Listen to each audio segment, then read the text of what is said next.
natin sila. Samahan niyo ako. Nagka-crave ako. Tara, sige. Empanada. Sige, sige. Sa SM. SM lang tayo pupunta, SM? malapit lang. Sige, malapit lang. Lapit lang. Lapit lang. Sunod kayo sa akin. Nag-crave ka sa ano, empanada? Gusto ko ng empanada. Sakto, dito man tayo sa ano, Pangasinan. Ay, yung meron suka! dun. Yung suka ko. Baka Nasaan? meron dyan. Ni Idol. Check mo. Suka ko pala. Uy, Ilocos na to. Nagka-crave kasi ako sa empanada. Ilocos na yun, no? Sabi mo, SM lang. Sunod sila na sunod sa atin. Feeling ko na mabad trip na rin sila kakasunod.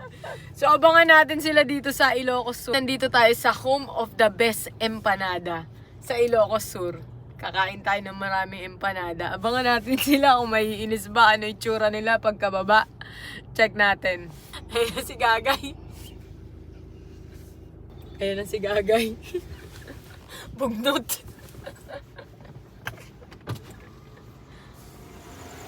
Ano? Oh, akala ba mag-empanada tayo sa SM? SM Bigan. SM Bigan? Ano yun ay labi ko? Gutom na gutom ako. Ano ka ba? Ito yung home of the best empanada. Ilocos. Hindi ko na ma-expect. Ang sakit sa pet. Ay, kumot parang wala. Ang daming SM na nadaanan ko. Ilang SM ba yung pupuntahan natin? SM Bigan. So, welcome to Ilocos Sur. Oh, sure to ha. Masarap yung empanada dito. Time check muna tayo. Ano oras ang umalis doon? Sa Ordoneta. May araw pa. May araw pa. Anong oras na? 4 ata. Yun, alas Alas 4. Anong oras na? 8:30 na. Alam ko alam ko pinapapayat niyo ako. Pero gutom na ako. Pinapasting ka. Oo, sunod naman siya ng sunod. Sabi niya, ang sarap ng empanada na may suka ni Idol. Di ako naman nakikrave. Meron naman tayo ditong suka eh. Suka ni Idol ko. Yung empanada na lang talaga.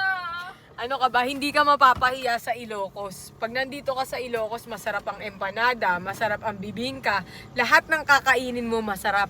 Oh. Ang sarap. Ay, nakakakiti na ako ngayon. Welcome to Ilocos Sur! Anong tinatanong mo? Babe, alas 10 ng gabi. Oh. Dinadaanan natin parang mga tulog na yung mga tao. Saan tayo matutulog nito? Uwi na rin tayo. Uwi tayo, Dumayo lang tayo. Ang problema nga, wala na empanada. 8 hours ba? Sarado na. Anong gagawin natin ngayon? Anong gagawin natin? Kumakain lang ako.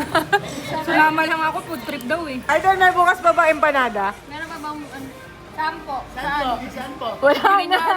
Pati siya, hindi rin niya alam eh. Pati siya na Pati siya, hindi niya alam eh.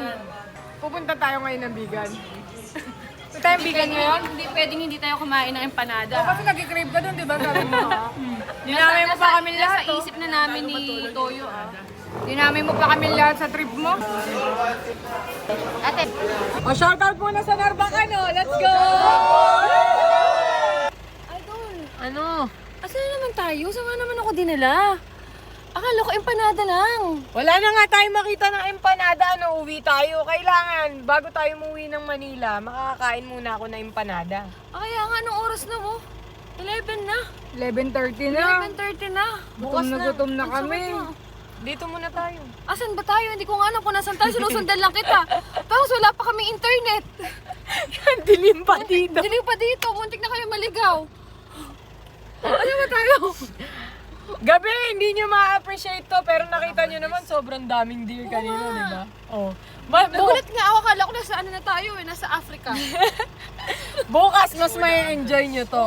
Bukas, mas may enjoy mo to, promise. Hindi nga. Papakita ko sa'yo yung ganda nito. Hindi matatanggal bad trip mo dito. Talaga ba? Nilibre kita ng empanada, tapos makikita mo yung ganda nito bukas. Sige. Bukas na lang. Saan tayo matutulog muna?